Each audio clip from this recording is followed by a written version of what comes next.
네, 안녕하세요. 오늘 코스모스 가지고 왔습니다. 총균세에 이어 궁금하시다는 책들을 하나씩 하다 보니까 이제 코스모스를 가지고 왔는데, 저희는 코스모스를 아주 오래전부터 읽혀왔고요. 학생들이 좋아하기도 하고, 코스모스의 그런 문체나 이런 것이 사실 굉장히 문학적이고 아름다워서 또 시적인 어떤 느낌을 얻을 수 있는 과학서 중에도 유명하고요. 또 그 코스모스에 대한 그 동영상 있죠. 다큐멘터리가 있는데 그건 아주 잘 만들었습니다. 다운받으시면 볼 수 있을 거예요. 아마 EBS에 있었던 것 같은데, 옛날 다큐멘터리지만 굉장히 잘 만든 다큐멘터리고, 코스모스의 그런 책의 위상도 있지만 그 청소년들을 읽었을 때 우리가 무엇을 중점적으로 읽었는지 한번 말씀을 드리겠습니다. 일단 코스모스 하면은 그냥 뭐 과학책이다, 뭐 우주의 기원이다, 그냥 이런 걸로 알고 있지만, 우리가 이거를 읽는 이유가 더 중요하다고 제가 말씀을 드리면, 일단 스케일에 대한 재조정. 제가 학생들하고 여기서 책들을 읽을 때 두 가지가 있어요. 근현대, 그러니까 내가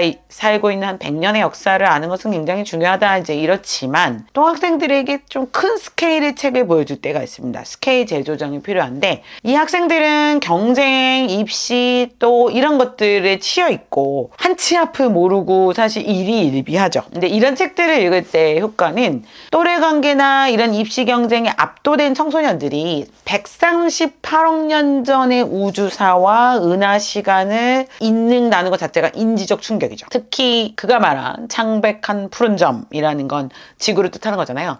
이게 이렇게 지구 밖으로 나갔을 때, 이렇게 지구를 딱 봤을 때, 지구 밖으로 나간 사람들이 제일 궁금했던 게 지구가 어떤 모습이었냐는 건데, 그게 이제 창백한 푸른 점이라고 부릅니다. 이 이미지는 사실 우리 안에 인간 중심주의를 해체하는 되게 역설적인 것입니다. 우리가 이제 제가 총균세 때 얘기했듯이, 총균세는 인종 중심주의 이런 것들을 좀 해체하는 것이라면, 아예 코스모스 자체는 인간 중심주의적 사고를 해체하기 때문에 이 작품이 굉장히 시적이고 아름답고 실존적인 특징을 갖고 있어요. 근데 이걸 갖다가 이제 다른 과학책들은 허무주의에 굉장히 이렇게 꽂히거나, 또 우리가 읽는 고전들은 실존주의, 허무주의가 좀 만나면서 약간 헷갈리는 부분들이 있는데, 사실 코스모스는 허무주의가 아니라 경이감, 외경, 경외감에 이제 빠집니다.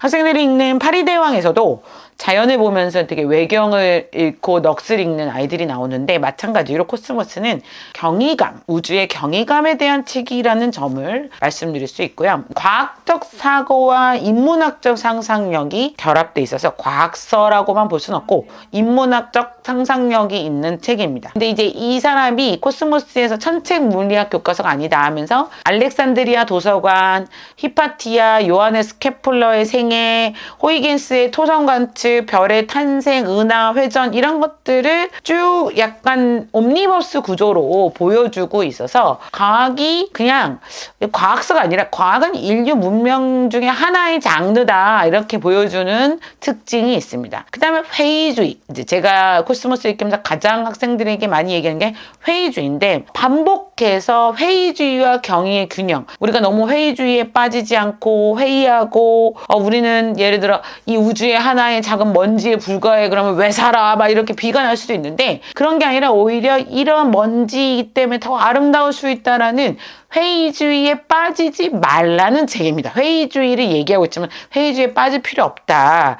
이 아름다운 우주의 한 존재다라는 뭔가 역설적인 문장들이 많이 나오는 게 청소년들에게 조금 그 미학적 경험을 할 수 있는 특징이 있습니다. 아까도 말씀드린 대로 인간 중심주의를 일단 해체하는 중요한 책이죠. 코페르니쿠스의 혁명 같은 거예요. 그래서 세이건은 지구와 온 우주가 굉장히 중요한데, 지구는 이 우주의 물질의 특수한 배열에 지나지 않아. 그러니까 지구가 뭐 되게 중요한 것 같지만 별로 중요하지도 않는, 우리는 우리 우주의 별의 먼지로 만들어졌어 라는 명제로 그 경의를 구성하는데, 사실 이것은 고대 그리스, 아리스토텔레스, 플라톤, 그리고 이런 철학자들, 또 소크라테스 같은 사람들이 계속 별을 보잖아요. 별을 따라가고 별을 보고 우주를 생각하고, 이제 인문학들이 거기서 나오는데, 그런 일종의 명제죠. 사실 이런 책이 별로 드물어요. 우주와 별에 대해서 얘기하는 책들이 드물고, 그 먼지만한 존재의 그 아름다움과 또 미약함과 무기력, 이것들이 동시에 있다는 지점. 그 다음에 두 번째는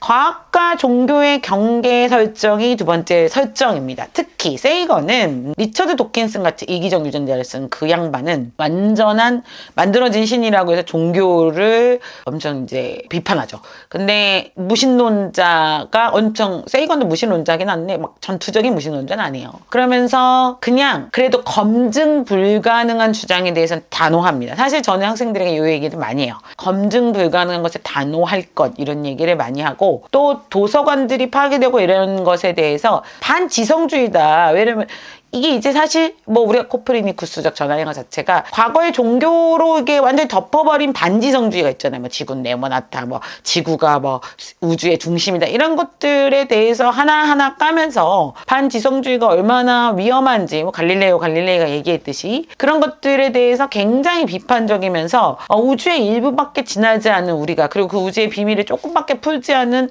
우리에게 계속 그것을 천착하고 그것을 밝혀내려는 노력이 있어야 되는데 특히 반지성주의나 종교로 빠지면 안 된다, 이제 요런 입장이 있다. 그러면서 이게 1980년대에 썼기 때문에 이 사람이 결국에는 이런 식으로 반지성주의도 심하지만 결국 이게 이제 막 우리 우주 과학기술사에서 너무 과학기술이 빠르게 발전하니까 고등 문명이 기술적 사춘기, 그러니까 이 엄청난 문명이 막 우주도 나가고 달에도 가고 이런 문명이 기술적 사춘기를 겪을 때 굉장히 심하게 겪어서 스스로를 파괴할 수 있다. 그러니까 이제 뭐냐면 냉전과 핵무기에 대한 경고를 해요. 그래서 이 통찰은 사실 지금도 마찬가지죠. 기후위기 시대와 AI 시대에 우리의 이 고등 발전, 그러니까 우리가 4,000년 혁명을 쓴 지 얼마 안 됐는데 이 엄청나게 발전한 기술 문명이 사춘기를 겪으면서 그 과도기에서 우리 스스로를 파괴해버리는 문제에 대해서 짚고 있습니다. 그래서 지구 외의 생명체들도 많고 당연히 코스모스를 읽으면 외계인이 있을 것이다 라는 추론이 가능하고, 물리학을 조금 더 깊게 읽으면 외계인 인식, 외계인이 있을 것이다 라는 인식은 거의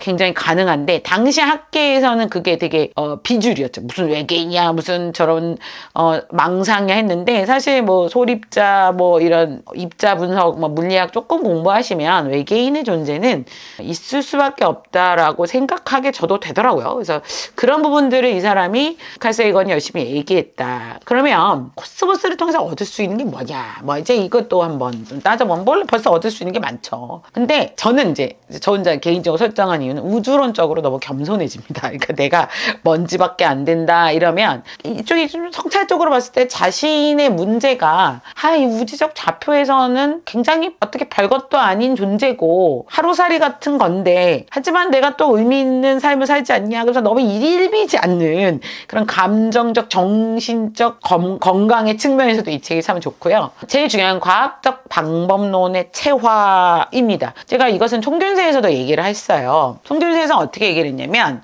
가설 검증을 하고, 그 다음에 오류 가능성을 인정하고, 그 다음에 권위에 대한 회의를 늘 가져라. 그러니까 이제 우리가 특히 과학서를 읽을 때 어떤 권위가 있잖아요. 회의를 가져야 돼요. 회의. 맞을까? 이렇게 쓰이는 게 맞을까? 이런 방법론만이 옳을까? 이런 것들이 되게 중요한 세 가지 일종의 학문적 틀이고 사고의 틀을 줍니다. 그러니까 이들이 그런 어떤 권위에 도전하는 글쓰기를 하고 있고요. 사실 칼 세이건의 문장은 굉장히 정확해요. 정확하지만 리드미컬합니다. 그래서 과학저술이 되게 건조하고 재미없는데 칼 세이건은 미학적으로 아름다워요. 그래서 과학 전공하려는 이과 학생들한테 제가 이 미학적 글쓰기의 중요성 굉장히 얘기하는데, 최지천 박사도 과학 전공한 사람들이 글쓰기 못하면 아무 소용없다고 맨날 얘기하거든요. 그러면 이제 과학저술의 건조한 정보 전달에 그치지 않고 과학이 미학의 대상이 될 수 있다는 점에 대해서 되게 중요한 힌트를 주고, 최지천 박사 얘기를 하다 말한 네이튼지나 뭐 이런 여러 과학 저술서에서 글쓰기를 못해서 자기의 그 훌륭한 이론이 전혀 세상에 나오지 못한 이야기는 되게 많이 하거든요. 그 유튜브에서도 많이 하고. 그래서 글쓰기에 대한 얘기를 하는데, 또 뭐 글쓰기 AI가 다 해주는 거 아니냐? 코스모스 AI가 쓸 수가 없어요. 자기의 사유와 문체와 은유와 상징으로 둘러싼 그 하나의 세계를 만들고 있기 때문에 대표적으로 AI 시대에 쓸 수 없는 글이라고 보는 편입니다. 코스모스 위상은 너무 크죠. 그냥 그 책으로도, 그 두께로도 유명하지만 영어권에서 가장 많이 팔린 과학서 중에 하나고요. 한국어판 역시 이제 스테디셀러가 됐고, 아까 말한 동명의 PBS 다큐멘터리는 60개국 이상에서 5억 명 이상이 이미 봤다고 합니다. 코스모스가 그래도 과학의 대중화에 엄청나게 기여했는데 제가 봤을 때 요거를 읽은 이후에는 스티븐 호킹의 시간의 역사, 이걸 좀 꼭 읽어야 돼. 스티븐 호킹이 그렇게 안 유명한데 아주 중요한 책이고요. 그 다음에 이제 여러분들의 리처드 도킨스 이기적 유전자, 유발라의 사피엔스, 이런 대중 교양서의 계보를 있죠. 근데 사실 이기적 유전자는 혼자 읽기 힘들어요. 저도 혼자 읽기 쉽지 않아요. 그래서 아이들이 혼자 그걸 읽었다고 했을 때 제가 뭔 얘기인지 알고 읽었는지 했을 때 뭔 말인지 몰랐어요 라고 하는 게 대부분이었고요. 어쨌든 그 모든 책은 코스모스가 다시 또 원형입니다. 제가 종의기원이 원형이라고 하면 코스모스도 원형, 직계 후손들이고요. 시적 비전으로서의 과학을 구현한 텍스트는 아마 코스모스밖에 없을 것 같아요. 그래서 과학 전통 에세이에 속하는데, 요즘 제가 이제 과고 간 친구들하고 과고를 같이 준비했기도 했고, 카이스트 간 친구들이 언제나 저에게 아직도 학교를 대학가서 하는 질문이 과학 에세이를 쓰는 게 쉽지가 않다 이렇게 얘기하고, 그렇죠. 일단 과학을 사람들이 대중화시키면서도 그것의 의미를 또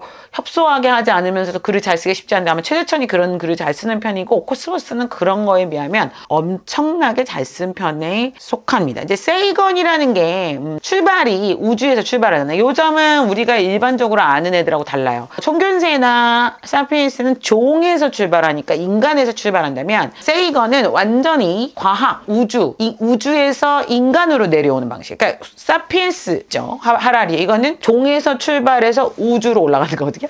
그러니까 요 우주에서 인간으로 내려오는 이 독법을, 그러니까 독법과 작법을 쓰고 있고요. 사피엔스는 사실 이게 아까 종에서 출발했는데, 총균세도 종에서 출발하는데 인지혁명, 노동혁명, 과학혁명으로 확장하는 거지만, 이 코스모스는 우주론적 프레임 입니다. 우주론적으로 봤을 때 138억 년의 우주 전체가 무대고 거기에 지구이고요. 사피엔스나 총균세 같은 거는 종의 종사, 후자 종사, 종의 역사. 그러니까 종의 전기, 그러니까 종이 어떻게 태어나고 그 종으로부터 이제 그 유전자의 종, 호모 사피엔스, 에렉투스 뭐 이런 네안데르탈을 시작해서 이것이 어떻게 과학의 문명으로 이렇게 쫙 뻗는지. 그러니까 거꾸로요. 아래에서 위로 올라가는 게 이제 사피엔스라고 볼 수 있죠. 다음에 제일 중요한 건 인간에 대한 태도입니다. 세이건 자체는 우주가 스스로 인식하는 방식을 되게 긍정적으로 이제 규정하고, 인간 자체가 먼지만한 애들인데 우주에 대한 탐구를 하다니 이거 얼마나 기특해 이렇게 쓰고 있어요. 하지만 사피엔스는 거꾸로 인간은 너무 문제가 많아 이렇게 쓰는 약간 문제작이에요. 사피엔스는 허구를 믿는 종으로 하면서 오히려 이제 사피엔스는 좀 냉정한 기술이에요. 사피엔스에서는 생태계를 파괴자로서 인간이 얼마나 세상을 파괴했는지, 최근에 쓰였기 때문에 더 그럴 수도 있겠죠. 그리고 또 신뢰도를 보면 세이건은 과학은 인류를 구원할 수 있는 빛이라고 늘 얘기를 하고, 그 과학적 규명, 그러니까 아마 이 반지성에서 벗어나고 우주를 이해하려고 하고 검증하고 권위에 도전하는 이런 지적 모든 행동들을 칭찬하기 위해서 칼 세이건의 코스모스가 있다면, 사피엔스는 이제 그 이후에 썼기 때문에 반대로 이 과학이 이제 자본과 이제 권력이 결합하면은 이게 전혀 중립적이지 않고 과학이 오히려 더 안 좋은 데 쓰이는 거 아니야 하는 이제 좀 더 세기말적 사고가 사피엔스입니다. 이렇게 사실 약간 비교를 해드려야 같이 읽기가 좋고, 학생들도 사실 제가 다 비교해주면서 읽어요. 사실은 그래서 이런 도발, 하라리의 도발도 있지만 우주사의 어떤 스케일에서 굉장히 과학의 위상에 대한 규정이 다른 책들보다 위대하다, 잔향론, 경외감 이런 게 큰 책이라서 좀 더 푹 빠져서 그 과학의 그 물리의 우주를 떠도는 지적 경험을 하고 싶을 때 아주 좋을 것 같고요. 이 이후에 조금 사피엔스 같은 것들을 읽으면 좋은 게, 이제 그 과학 문명이 가져다 준 문제점들이 있겠죠.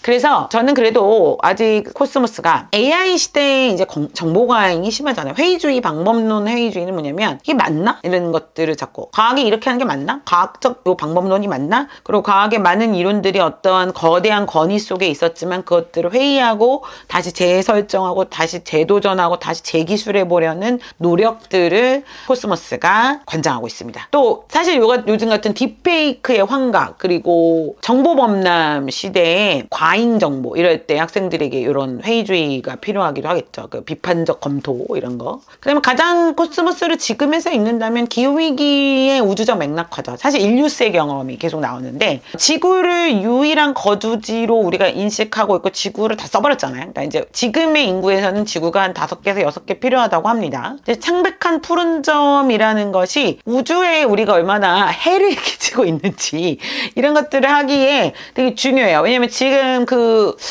일론 머스크 이런 사람들이 지구 말고 다른 데 또 가려고 하잖아요. 탐사하고 있잖아요. 그게 사실은 돈이 되기 때문에도 있지만 이제 지구가 곧 멸망할 걸 알기 때문에 또 우주의 다른 데를 개척하려고 하기 때문에 그런 시대에 코스모스를 읽는 것 이것은 아주 중요한 선택이라고 생각합니다. 그 다음에 이것이 지금 오늘날 또 읽어야 되는 이유 중에 하나는 과학이 다시 정치화되고 있다는 건 틀린 말이 없는 사실 정치화되는 건 옛날부터 있을 것 같아요. 백신 회의론도 있고 과학 부정주의가 또 있죠. 그리고 음모론 이런 것들이 있는데 코스모스는 그래도 계몽주의 좀 그냥 가설도 좀 보고 꼼꼼하게 보고 좀 알아보고 탐색하고 검증하고 그리고 나서 좀 믿어라 하는 게 있기 때문에 고전적 지침이 될 수 있고 장기적 사유회복이라는 건 저는 지금 우리에게 제일 필요한 것 같아요. 왜냐하면 쇼폼 컨텐츠 그 다음에 망설임 없는 AI가 주르륵 요약을 해주는 그것도 못 기다리는 시대에 롱폼 중에 롱폼이죠. 138억 년의 시간을 따라가는 독서 경험 자체가 희소 자원이 될 거라고 생각합니다. AI가 정보를 요약하는 시대에 저자의 목소리, 리듬, 관점, 문체를 하나하나 소리내서 읽으면서